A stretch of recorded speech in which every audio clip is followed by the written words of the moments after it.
the demolition of an infamous housing project, the blurred streaks of traffic as a night in the city is shrunk into an instant, the steely, stone-faced gaze of a fighter pilot.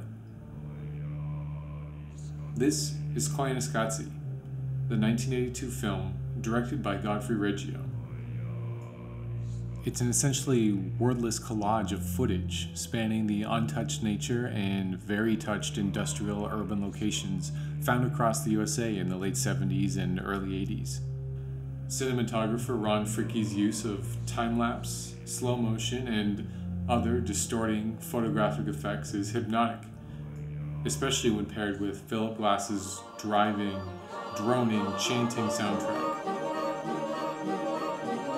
Seen as the avant-garde art house documentary it was, and obviously still is, Koyaanisqatsi garnered positive, if somewhat bemused, reviews upon its release. We'll review one of the strangest and most experimental films to ever gain cult status.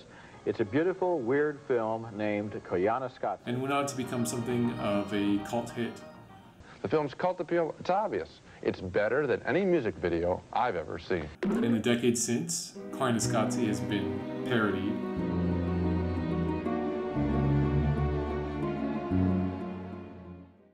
copied,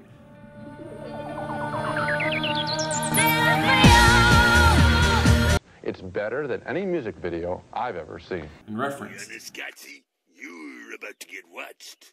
And its imagery and techniques have passed into cinemas and thus society's general visual lexicon. The level of cultural saturation is so great that my initial introduction to Koyaanisqatsi was via the first Grand Theft Auto 4 trailer, released on March 29th, 2007.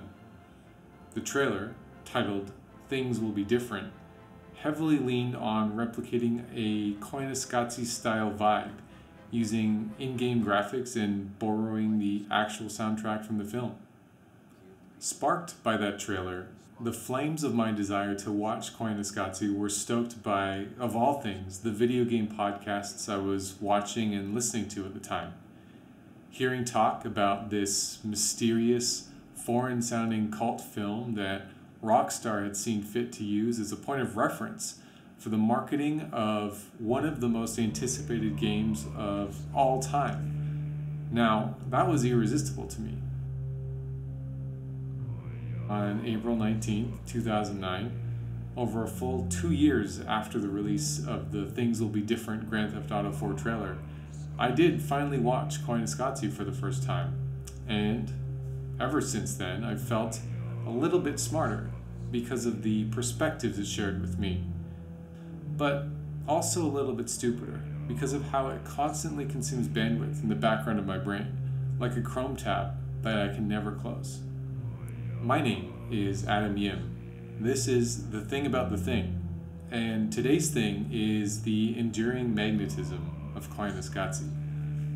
Now, I believe there's a reason this film persists in the public consciousness where other ostensibly similar works do not, and that there's a reason it has remained lodged firmly in my brain since I first saw it, and that in making Koyaanisqatsi, Godfrey Reggio was making a more sophisticated argument than he's generally credited with. Reggio, a former monk turned documentarian, chose the title Koyaanisqatsi for both its obscurity and its perspicacity. He's also the type of person who can casually drop words like perspicacity in an interview. The word Koyaanisqatsi is borrowed from the language of the indigenous Hopi tribe, and we're offered 5 translations for its meaning. Crazy life, life in turmoil, life out of balance, life disintegrating, a state of life that calls for another way of living. Those translations and the imagery within the film lend themselves to an easy, uncomplicated message of broad environmentalism and human excess. And as I write this video in late 2020, after watching Koyaanisqatsi in part or in full at least a dozen times, listening to several interviews with Reggio and reading extensively on the film and related subjects, it seems to me as though Reggio's intended message has been defanged in the cultural zeitgeist.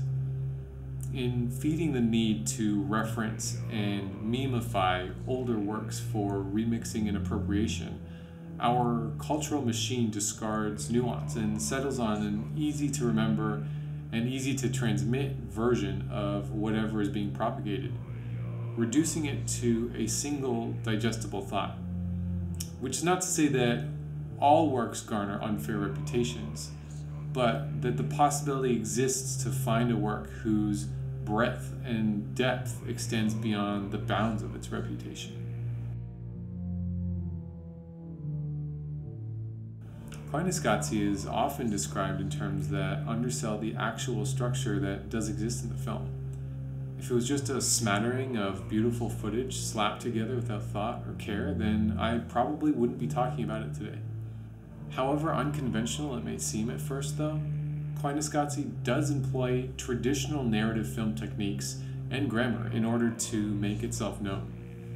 While it doesn't feature a main character with a goal who must overcome obstacles along the way, it does produce tension and capture attention through visual and audio escalation. At the beginning, the focus is on scenes of nature, an untouched planet, places devoid of human interference. Clouds, mountains, deserts, rivers, oceans, and forests eventually give way to power plants, beaches, and cities. We see not only the mark of humankind on the world, but the work of humans as they go about their lives. Commuting, sightseeing, manufacturing, consuming, and dropping bombs. As we are brought further into the manufactured world, the pace increases. We get crescendos of sped up footage and fast edits until it feels like we're spinning out of control. There's a clear progression until it reaches a cacophonic climax. Koyaanisqatsi also contains what I consider to be two nested framing devices. The first, outer one, bookends the movie with images from the indigenous people of the United States. It opens on a shot of the ancient cave paintings at the Great Gallery in Horseshoe Canyon, Utah, and closes on those same paintings before giving us the translations for the title and the Hopi prophecy chants being recited on the soundtrack. It gives indigenous people the first and last words and provides an instructive contrast to the scenes of modern American civilization. We'll revisit this in a bit. The second framing device is a rocket launch. After seeing the cave paintings, but before we get to the nature shots, we're shown a rocket in the process of taking off.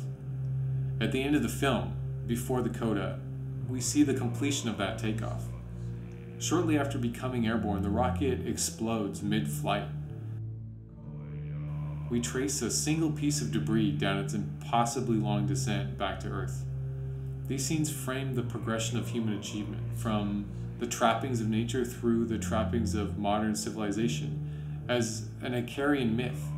The rocket, the journey to space, the ability for our race to transcend our planet of origin is a representation of ultimate human achievement. The rocket launch we see at the beginning is a justification for the move from nature to modern society. The worthiness of the goal is self-evident. It casts the progression of technology as a trek towards this metaphorical peak. The crashing rocket at the end puts the lie to the worthiness of that goal. It dramatizes the Hopi prophecies of disaster in a literal way, using modern iconography. We're on a path towards something, but there is perhaps a real and catastrophic ending awaiting us in place of our imagined glory. Now, aside from the structural elements of framing devices and general progression, there are a couple of other techniques at work as evidence of the intent of the filmmakers. Let's first agree that there's no such thing as an objective truth presented in film. Every image and sound that makes it into the finished work is the product of multiple layers of decision making, and those decisions are made by people with their own goals and biases. Footage that has been sped up or slowed down, time-lapse footage, shots made with ultra-wide or ultra-long lenses, or even the very concept of cuts. These are all distortions of what we might consider objective truth, but they're honest distortions.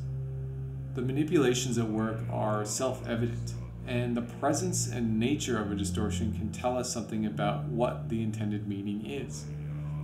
For example, we can infer meaning from juxtaposed shots fairly unambiguously. This is the film outright telling us, consider how these two things are the same.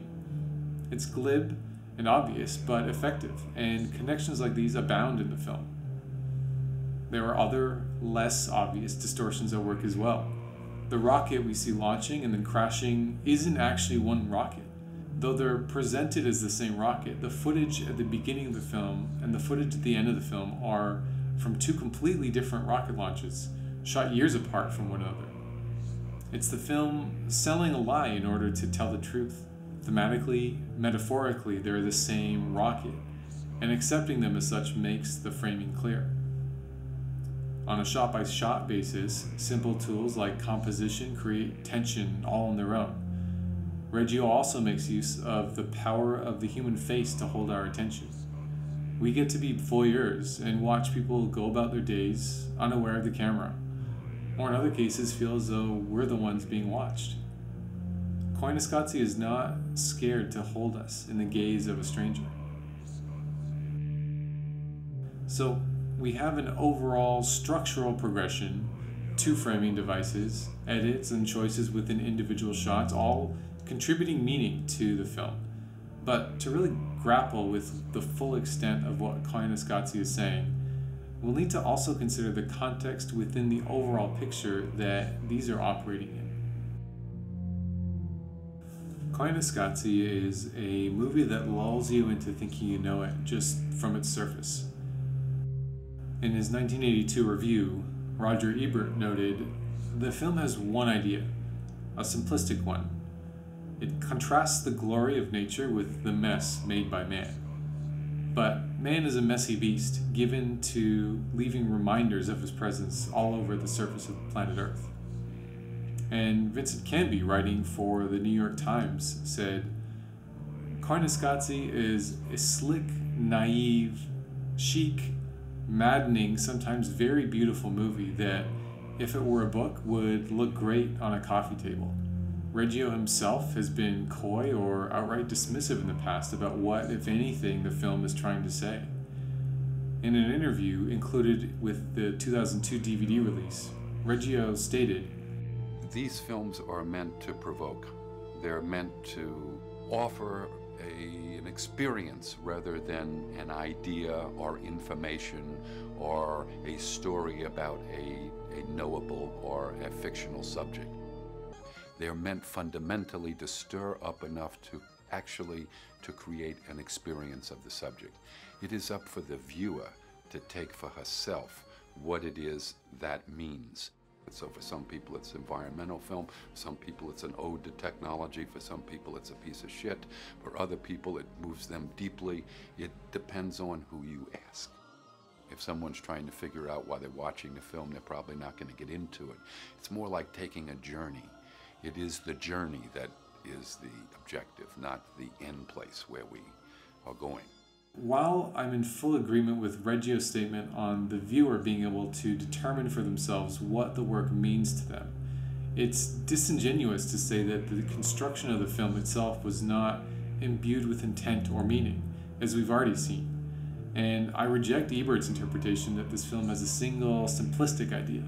By looking more closely at what the individual structures we've discussed, the progression, the framing devices, the compositions, and the shot-to-shot editing, are working in service of, and what arguments they're consistent with, we can come to understand the full extent of Koyaanisqatsi's message. I believe that the aim of Koyaanisqatsi is to not just moralize to the audience about the wrongness of our current way of life, but to illuminate the systems in which we participate, often without thinking or realizing it. What I tried to show is that the main event today is not seen by those of us that live in it. The major shift in civilization that Koyaanisqatsi is capturing is our moving from the context of the systems of nature into the context of the systems of technology. a human-made context. To me, the greatest event, or the most important event of perhaps our entire history, nothing comparable in the past to this event is fundamentally gone unnoticed. And the event is the following: the transiting from old nature, or the natural environment as our host of life for human habitation, into a technological milieu, into mass technology as the environment of life. And there's a nuance in the differences between a broad society is bad for the environment message and a more specific, let us look at the very systems we are captive to and consider what their effect may be message. So, these films have never been about the effect of technology, of industry on people. It's been that everyone, politics, education, the financial structure, the nation-state structure, language, the culture, religion, all of that exists within the host of technology. So it's not the effect of, it's that everything exists within. With this in mind, each cut, each composition, each observable decision snaps into focus. By showing us a distorted, stretched, compressed, sped up, slowed down, tilted point of view, Koyaanisqatsi is actually allowing us to see the world in which we live more clearly. The world where we are rendered as insignificant as a sausage moving along a conveyor belt, or an electron in a microchip. We are so immersed within our own context that it becomes invisible. It's not that we use technology, we live technology. Technology has become as ubiquitous as the air we breathe, so we are no longer conscious of its presence. Like how when you were a kid and realized all your friends' houses had a distinct smell.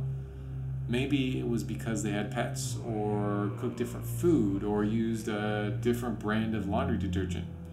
Whatever it wasn't the default you were accustomed to. By distorting footage across time and space, Koyaanisqatsi is tinkering with the smell of our house so that we can actually notice it for the first time. A way of life that is not seen and goes unquestioned. Life unquestioned is life lived in a religious state. We're shown the old context that we left behind for the new context that we've embraced.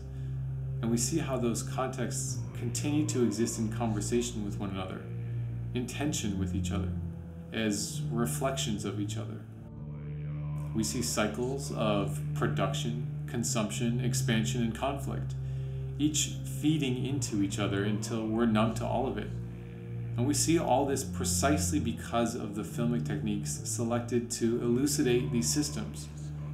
In fact, revealing the facets of our lives that have become so routine, so mundane, that we don't even notice them anymore, is key to Reggio's intent. He was searching for a way to describe our state of living because he felt that it had become unknowable, and unseeable because it had become indescribable. I decided early on that I would give up language. Let me tell you why. For me, language is the most important thing in the world. We see the world through the language that we speak. I feel tragically, however, that our languages, your language, my language, the language of most of the people of the world that are in a modern society, those languages no longer describe the world in which we live. So I thought that it would be much more efficacious to make a film without words that would you know, that Napoleonic statement, a picture's worth 1,000 words.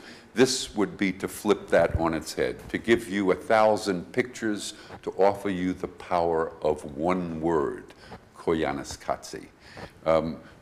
I chose the Hopi language because it was a language of orality. It was an illiterate language. It was a language with more profundity than the language that I speak. It was a language that could describe the world in which we lived. And what I loved about the word is that no one heard the word before. Many people thought it was a Japanese word. Most Hopis had forgotten the word or didn't even know it. So it was a way to introduce, through the visualization of the world, a definition that we could put on it. You know, a monad is something that is beyond definition. So the world we live in now is beyond the definition of our language, but it's not beyond the definition of all languages. And so the point of view being translated here for us, the Hopi point of view, is indeed critical of the modern way of Western life, but what we're being shown isn't only a critique of humankind's detrimental impact on the environment, but of our detrimental impact on ourselves through the invisible systems we've constructed around us. In another interview, Reggio stated, "My question is not who controls the means of production, but the nature of production as such. The question is not whether or not workers have an equitable pay and a healthy work environment, which is the interest of organized labor or the left that works with organized labor. The question more profoundly is, what is the effect of the automobile on society, and should we have that in the first place?" It's a critique of our willingness and drive to sacrifice anything on the altar of technological progress, because that has become the only type of progress that we can comprehend. We're being shown not just the plundering of the earth and not just the systems we've created to undertake that plunder, but also the loss of humanity that we've traded for it. We've been so well trained to understand and accept signs of technological progress as good that to us they seem naturally and intrinsically coded as such. In his review, Roger Ebert noted that all of the images in this movie are beautiful, even the images of man despoiling the environment. The first shot of smokestacks is no doubt supposed to make us recoil in horror, but actually I thought they looked rather noble. The shots of the expressways are also two-edged. Given the clue in the title, we can consider them as an example of life out of control.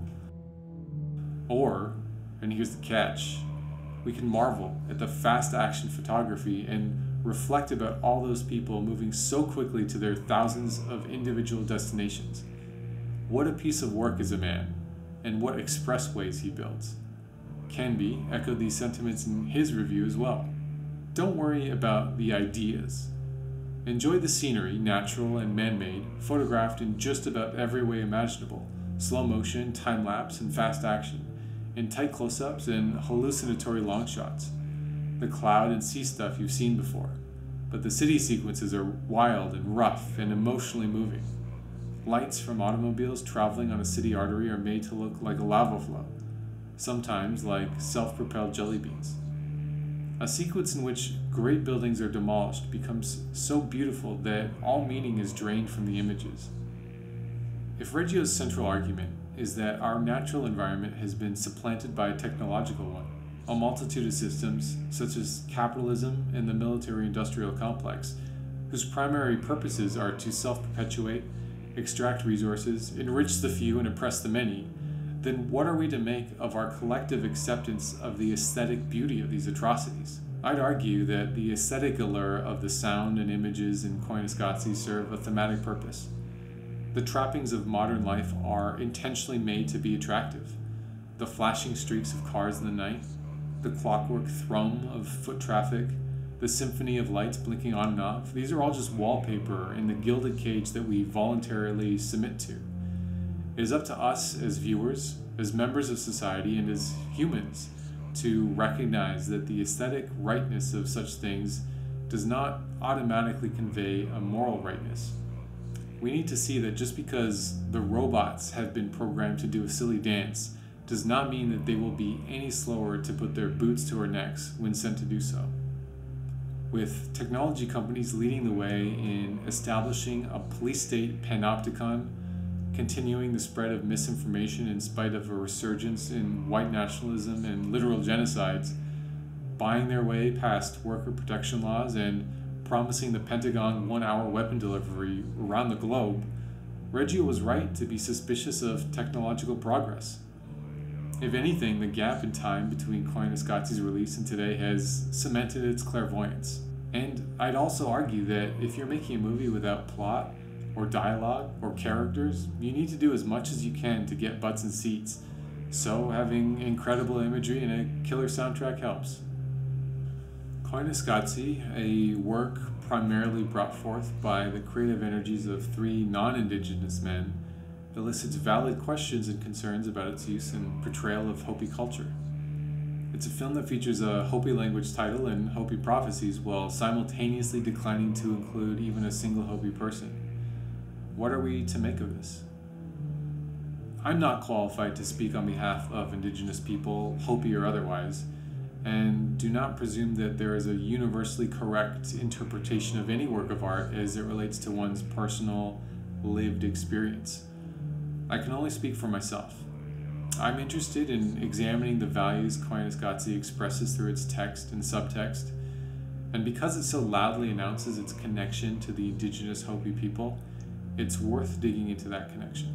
The Indigenous people of North America have endured genocide, land theft, oppression, erasure, marginalization, and appropriation at the hands of various colonial powers for hundreds of years, injustices that continue to be perpetrated to this very day.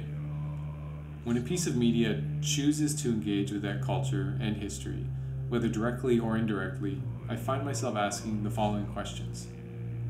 Whose point of view is being represented here? Who are we meant to be empathizing with? Is the thematic alignment of the work in service of the oppressors or the oppressed? What is the thematic relationship to the cultures and traditions being portrayed?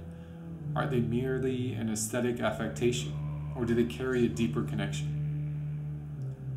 What was the involvement of actual Indigenous people in the creation of this work? How did their contributions to the authorship of the piece, or lack thereof, impact its meaning? Are Indigenous people benefiting from their involvement and the involvement of their culture? To find some of the answers to these, we can return to Reggio himself. For the Hopi, when I met them, or when I met David Manange, Kikmungwe, an elder, he said, Mr. Reggio, everything you call normal, I call abnormal. Everything you call sane, I call insane.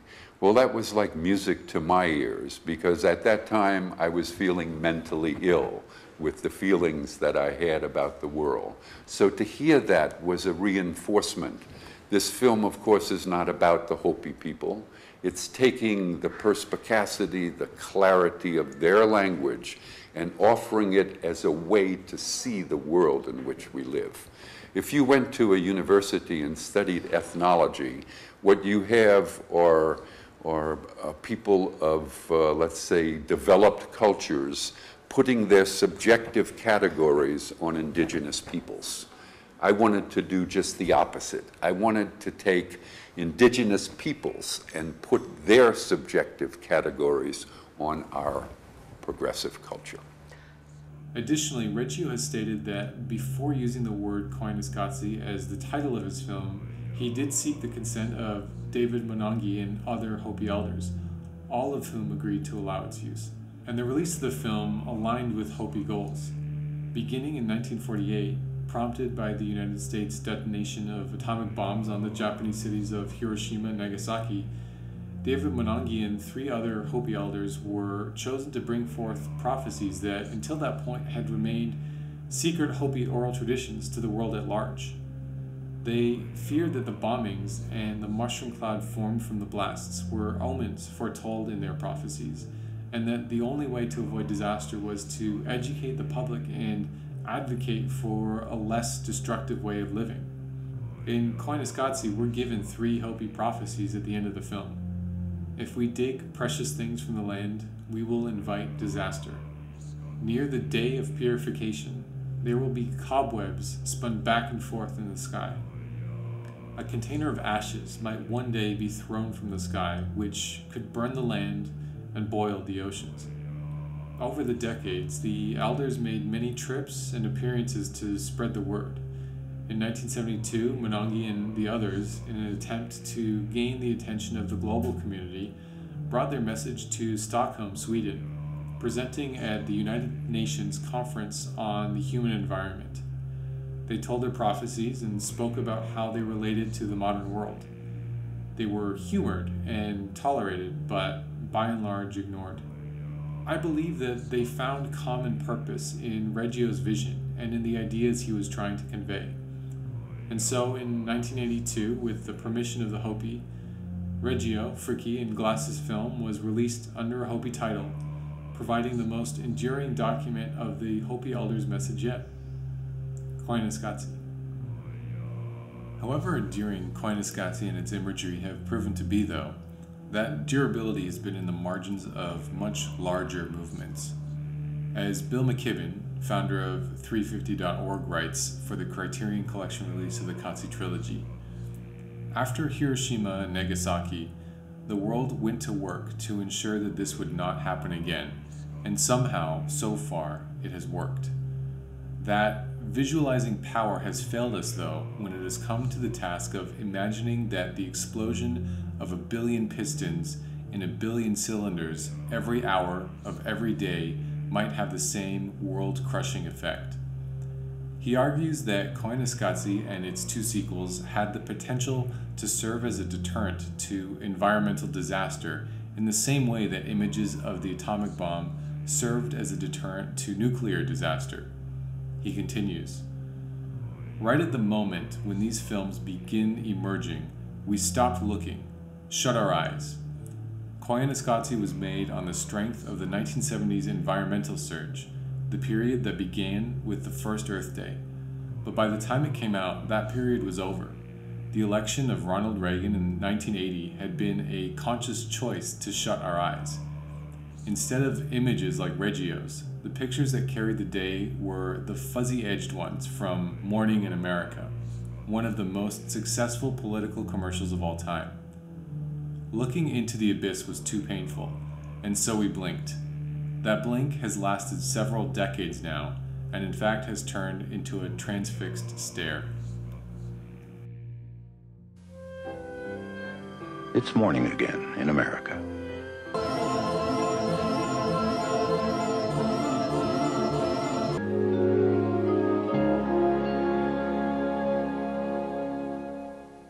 Godfrey Reggio was moved to express an idea about the modern world that he had no words for.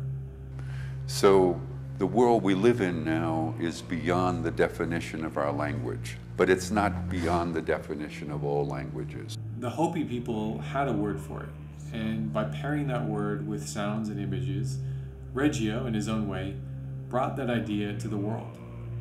But in our highly technological, fast-paced, war-torn, disease-ridden, natural disaster-beset society, what guarantee is there that those sounds and those images will continue to imbue the same meaning upon the minds of the audience? I don't have an answer to that. I suppose that in one way or another, all art eventually reaches its expiration date. What was once a stark juxtaposition showing the ugliness of industry abutting on and superseding our personal time and space may one day be seen as a fond remembrance of a past when things such as beaches and leisure even existed. What was once a harsh reminder of our place in the capitalistic machine, with people rendered as deserving no more space or time or attention as a spinning cog, may one day be devoured in a rush of nostalgia for the days when we were allowed to be that close to other humans, to smell them, to touch them. Regardless of how it's seen in the far-flung future, Koyaanisqatsi has endured until now because it still continues to mean something to us, or at least to me. It shows us, maybe for the first time, the shape of the modern world, the lattice of society, the contours in which we while away our days. But we also get to look closer and see our neighbors, our friends, ourselves. Because of all the things that Koyaanisqatsi is, and of all the things it does, and of all the masses of people it shows, it never lets us forget the power of a person, the awkward smile of a pose held too long, the mix of midday exhaustion and boredom in the midst of a heat wave, the swagger of a man about town with an ice cream cone. The people we see in Koyaanisqatsi are not only compelling subjects in and of themselves, but as reminders of how we're connected to, or rather subordinate to, the systems of society, and how because of and in spite of those systems, we persist. Long after we forget the significance of Pruitt-Igoe, or the specific feeling of killing time at the mall by standing in front of a wall of TVs, Koyaanisqatsi will still be able to say, this is who we were, and for better or worse, this is how we lived.